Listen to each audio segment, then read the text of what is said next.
कश्मीर में श्रीनगर नाम का एक शहर है। वहाँ एक बहुत बड़े सेठ रहते थे।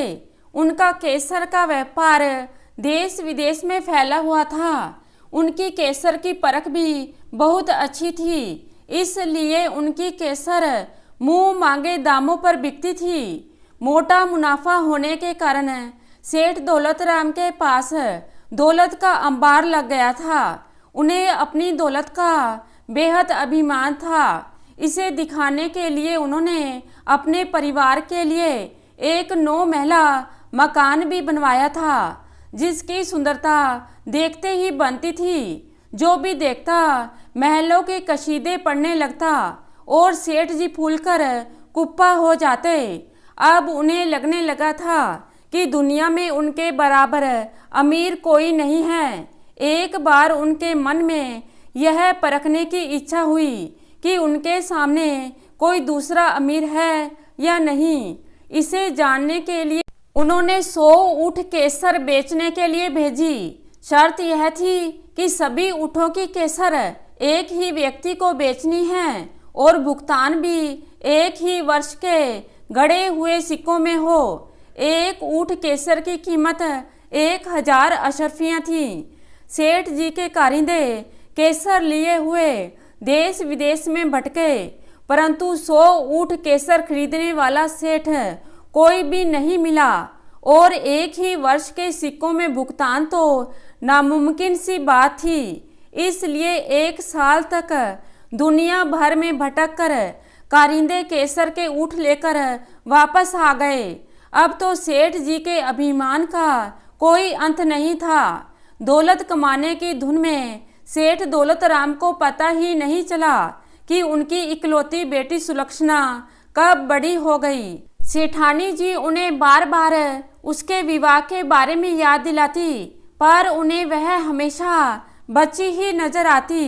एक दिन जब सेठानी जी ने जिद की तो उन्होंने जवाब दिया कि मेरे समान कोई सेठ है ही नहीं जिसके लड़के से सुलक्षणा की शादी की बात चलाई जाए, और अपने से छोटे सेठ के यहाँ रिश्ता करने से तो जग हसाई हो जाएगी। इस पर सेठानी ने पूछा, तो क्या लड़की सारी उम्र कुंवारी ही बैठी रहेगी? उसकी शादी करोगे कि नहीं? इस पर सेठ जी ने उत्तर दिया, अरे इसके विवाह की चिंता तो मुझे भी है, परंतु करूं तो क्या करूं, मुझे कुछ समझ में नहीं आता। सेठानी ने कहा, रिश्ते अपने आप नहीं होते, इन कामों में नाई ब्राह्मण चतुर होते हैं। किसी नाई ब्राह्मण को ही सुलक्षणा के लिए उपयुक्त वर ढूंढने भेजो। ईश्वर की कृपा से उसके योग्य वर मिल ही जाएगा। यह बात सेठ जी को जच गई। उन्होंने तुरंत ही 2 नाइयों और 2 ब्राह्मणों को बुलाकर सुलक्षणा के लिए उपयुक्त वर खोजने के लिए भेज दिया और उन्हें राह खर्च के लिए जरूरी धन और साधन भी दे दिए।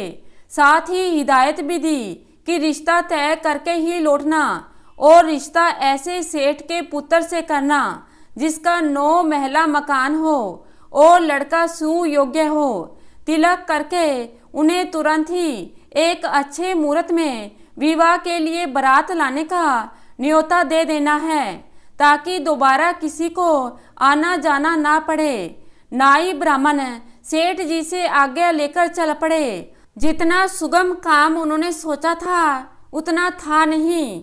वे देश विदेश घूमने लगे। पहले तो 9 महले मकान का मालिक सेठ मिलना मुश्किल।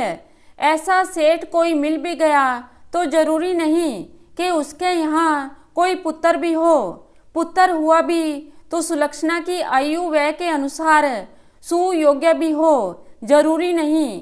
कई लोग उन्हें समझाते कि ऐसा कोई सेठ मिलेगा ही नहीं और सेठ जी की लड़की का रिश्ता किसी अन्य सुयोग्य लड़के से तय कर दें। इसके लिए उन्हें लालच भी दिए गए, परंतु वे नाई ब्राह्मण अपनी बात से टस से मस नहीं हुए। आखिर सेठ जी ने उनसे शपथ जो करा ली थी। घूमते घूमते वे नाई ब्राह्मण जयपुर नगर में आ पहुँचे। उन्होंने बहुत से लोगों से पूछा तो पता चला कि यहाँ 9 महला मकान है तो सही।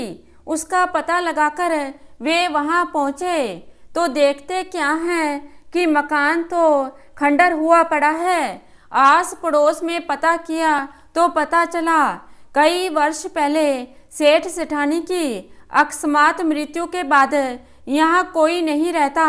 लोग भी अब यहाँ कम ही आते हैं क्योंकि यहाँ पर तो जहरीले नागों का बसेरा हो गया है। सेठ जी के परिवार के बारे में पता चला कि सेठ पारसमल के 2 पुत्र थे जो उनकी मृत्यु के बाद मामा के साथ मथुरा के पास ही कहीं उनके गांव में ही रहते हैं। और उनमें से बड़ा लड़का सुदर्शन तो अब 22 साल का भी हो गया होगा। नाई और ब्राह्मण यह सुनकर खुश हो गए और उन लड़कों के मामा के गांव के बारे में जानकारी लेकर तुरंत वहां के लिए रवाना हो गए। जब वे वहां पहुंचे तो सेठ जी के दोनों लड़के मामा के साथ खेत पर गए हुए थे। नाई ब्राह्मणों को जल पान कराकर मामा को खेत पर खबर भेजी गई तो मामा उनका लड़का जयपुर वाले सेठ पारसमल के दोनों बेटे सभी घर आ गए। आते ही मामा और उनके पुत्र ने सबको दूर से ही हाथ जोड़कर प्रणाम किया। सुदर्शन और उसके छोटे भाई ने ब्राह्मणों को पहचान कर उनके चरण छूकर आशीर्वाद लिया और नाइयों को दूर से ही हाथ जोड़कर सिर झुकाकर नमस्कार किया। फिर सब ने मेहमानों को प्रेम पूर्वक भोजन कराया। मेहमान दोनों भाइयों के व्यवहार के कायल हो गए। अब उन्होंने मामा को अपना मंतव्य सुनाया और सेठ पारसमल के बड़े पुत्र सुदर्शन का रिश्ता श्रीनगर के सेठ दौलत राम की पुत्री सुलक्षणा से तय करने की मंशा जाहिर की। इस पर मामा ने कहा, वैसे तो बहन के दोनों बच्चे भी मेरे बेटे मोहन के बराबर ही हैं और एक समय उनके बराबर इस क्षेत्र में कोई भी सेठ नहीं था, परंतु अब उनके पास कुछ भी नहीं है। वास्तव में वे दोनों मेरे यहाँ मेरे ही टुकड़ों पर पल रहे हैं। सुदर्शन की बजाय अगर आप मोहन से रिश्ता तय करें तो ज़्यादा अच्छा रहेगा। हमारे पास 3000 बीघा खेती है, नौकर चाकर भी लगे हुए हैं। सेठ दौलत राम की बेटी हमारे यहाँ बैठी राज करेगी और आप लोगों को भी ढेर सारी भेंटें मिलेंगी। सुदर्शन को तिलक करके आप लोगों को कुछ भी नहीं मिलने वाला, परंतु सेठ दौलत राम की कसम से बंधे हुए नाई और ब्राह्मणों ने मामा की बात नहीं मानी और जयपुर के सेठ पारसमल के बड़े बेटे सुदर्शन को ही सेठ दौलत राम की इकलौती बेटी सुलक्षणा के रिश्ते का तिलक कर दिया। ब्राह्मणों ने पंचांग में एक उत्तम मुहूर्त देख के सुदर्शन और उसके मामा को बता दिया कि चैत्र माह के बाद बैसाख कृष्ण अष्टमी को विवाह का अति शुभ मुहूर्त है। इसलिए मुहूर्त की तिथि से पूर्व ही बारात लेकर श्रीनगर के सेठ दौलत राम की 9 महला हवेली पर पहुंच जाना। मामा मामी ने अनमने मन से हामी भर दी और उन नाई ब्राह्मणों को भोजन कराकर कुछ दान दक्षिणा देकर विदा कर दिया।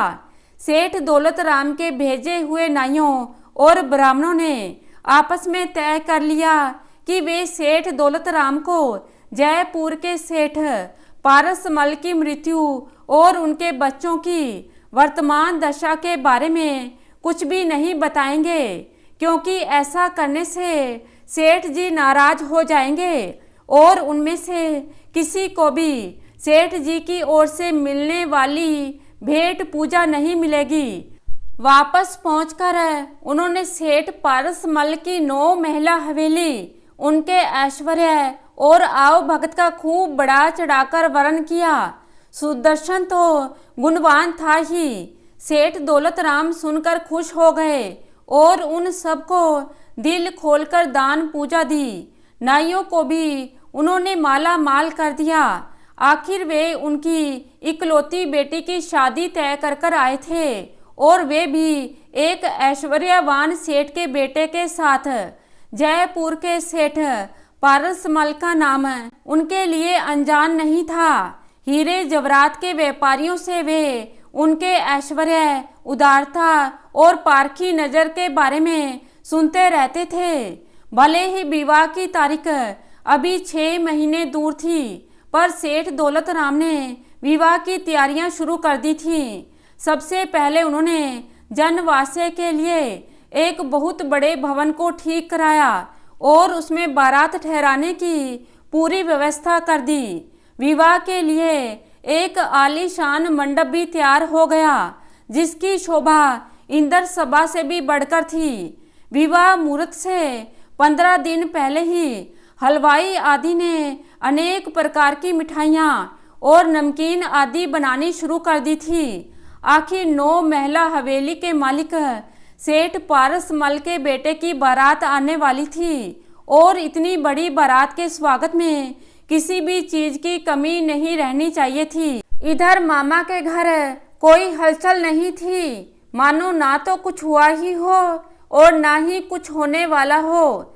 जब विवाह के मुहूर्त में केवल 2 महीने रह गए तो सुदर्शन ने मामा से कहा, मामा जी, बारात ले जाने की भी कोई व्यवस्था करनी चाहिए। आखिर 20-25 दिन तो वहाँ की यात्रा में ही लग जाएंगे। श्रीनगर बहुत दूर है। मामा ने कहा, बेटा, मेरा और मोहन का जाना तो संभव ही नहीं है। हम लोग कुछ खेती और कुछ अनाज के व्यापार से धन कमाकर अपने परिवार का गुजारा चलाते हैं और अब तो तुम दोनों भी यहीं पर रहते हो, तो कटाई के मौसम में तो हम कहीं जा ही नहीं सकते।